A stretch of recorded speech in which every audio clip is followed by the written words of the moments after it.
Bismillah, Assalamualaikum warahmatullahi wabarakatuh. Selamat pagi teman-teman. Ya, kami dari kelompok 7 Sosiologi Antropologi Agama akan mempresentasikan tentang bagian atau tema kami.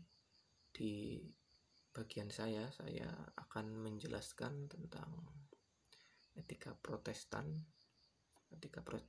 Max Weber. Jadi Max Weber itu punya buku The Protestant Ethic and the Spirit of Capitalism. Jadi dari judulnya sudah kelihatan berarti nanti itu mengarahnya lebih ke ekonomi, itu kapitalisme, dan ekonominya ekonomi yang kapitalis. Kita akan bicara lebih lanjut terkait hal itu. Pertama, saya akan mulai dari kritiknya Max Weber terhadap Karl Marx. Jadi kalau singkatnya, Karl Marx itu kan memandang bahwa ekonomi itu mempengaruhi agama, materi itu nanti mempengaruhi ide, gitu kan. Tapi sebaliknya Weber itu berpandangan bahwa agamalah yang mempengaruhi materi, idelah nanti yang mempengaruhi sikap-sikap kita, idelah yang kepala kita lah yang nanti akan memunculkan sikap-sikap kita. Kita akan bicara lebih lanjut kenapa Max Weber bisa berkata seperti itu. Jadi pertama, Protestan ethics ya, Protestan ethics, maka kita harus di Kristen, aliran besarnya kan ada dua, Katolik dan Protestan. Kita akan bandingkan dua ini. Jadi menurut Weber itu kalau ada guyonan makan enak atau tidur nyenyak, maka ini bisa menggambarkan orang Protestan itu lebih memilih makan enak. Tapi kalau orang Katolik lebih memilih tidur nyenyak. Maksudnya apa? Maksudnya adalah orang Katolik itu lebih cenderung dalam kehidupan duniawinya lebih cenderung menghindari duniawi, lebih cenderung zuhud, lebih cenderung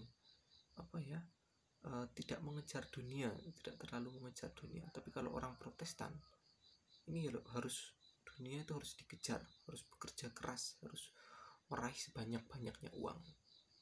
Tapi ini nanti hubungannya dengan sikap agama mereka. Jadi jangan dikira bahwa mereka bekerja keras menghasilkan banyak uang itu karena serakah, karena apa, tapi karena agama gitu. Nanti disebutnya adalah calling, gitu, panggilan, bahwa bekerja itu nanti intinya adalah bekerja adalah panggilan dari Tuhan. Jadi kita harus bekerja, itu nanti intinya dari etika Protestan gitu ya. Jadi inti dari Spirit of Capitalism adalah memenuhi panggilan Tuhan dengan bekerja. Intinya adalah bekerja. Masalah nanti uangnya untuk apa, uangnya untuk senang-senang kah, untuk apa, pokoknya intinya kerja dan kerja. Itu kayak semboyannya kabinet kerja gitu ya.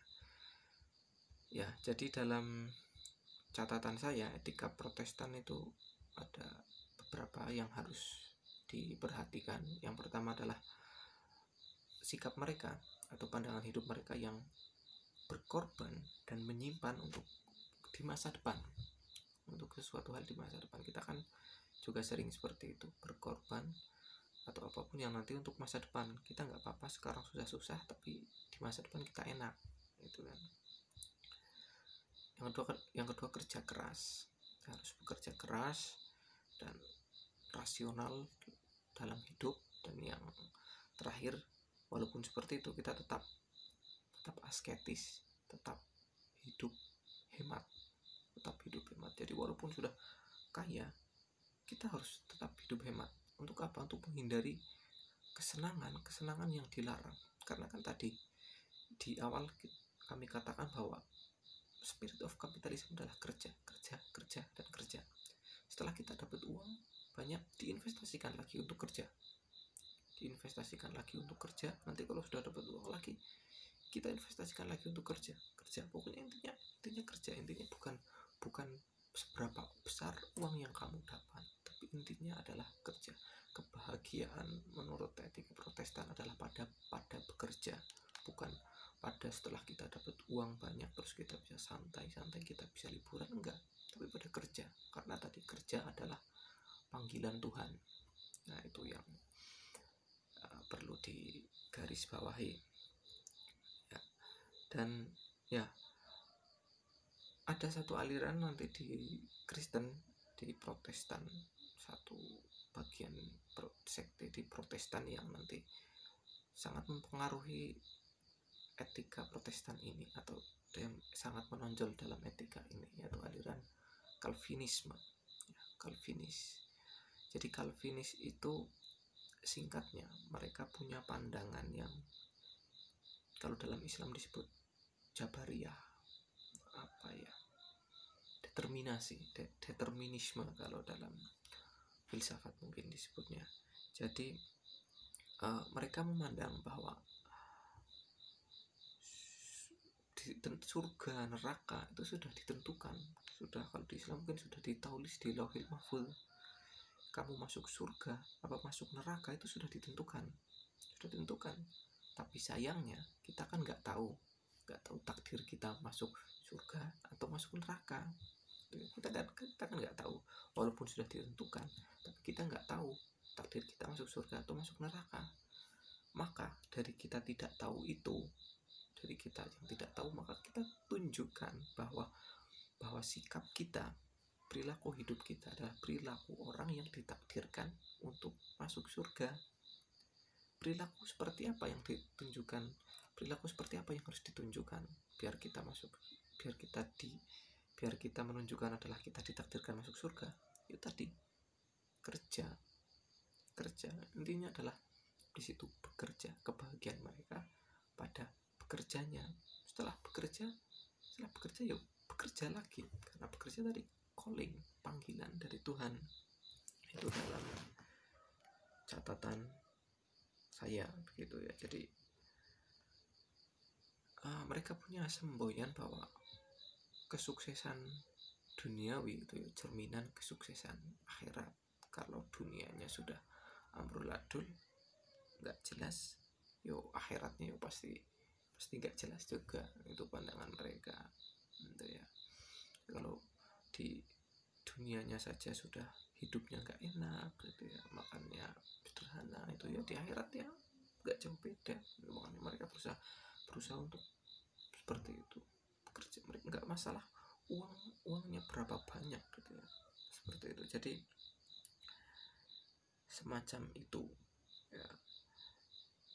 Jadi tadi yang perlu digarisbawahi bahwa etika Protestan tadi, karena terutama Calvinisme, adalah dari pandangan yang determinis, pandangannya bahwa takdir sudah ditentukan, kamu masuk neraka masuk surga itu ya sudah ditentukan, tapi kita kan nggak tahu takdir kita gitu kan.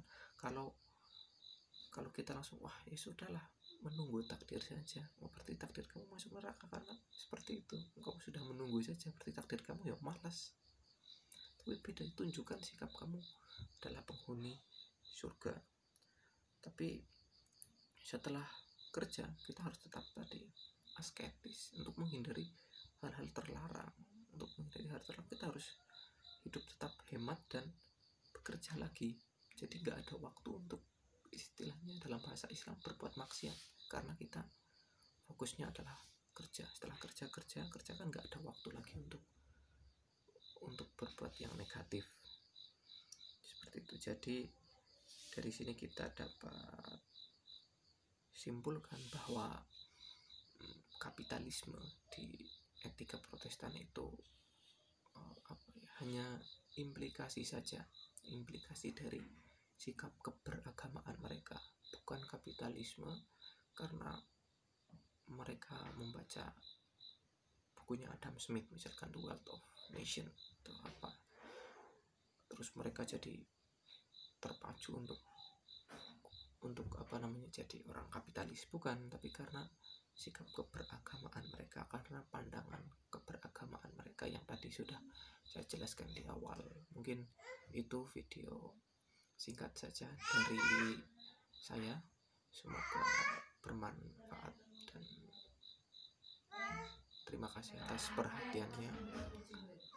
Assalamualaikum warahmatullahi wabarakatuh.